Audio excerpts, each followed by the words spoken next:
To create product categories in Prestashop, start by opening a web browser and navigating to the Prestashop website.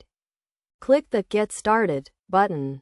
Then choose between the free and paid versions of Prestashop to download and install on your device. The installation process is outlined on their website for reference. Once installed, access the Sell section under the dashboard, where you'll find various subsections, including Catalog.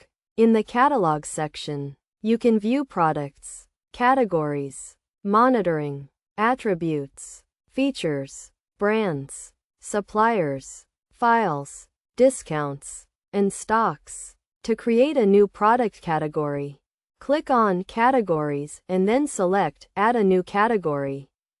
This will open the Category Builder, where you can create and customize your category. When finished, click Save to complete the process. The Prestashop demo provides example categories, such as clothes and empty categories, for reference. By following these steps, you can easily create product categories in Prestashop.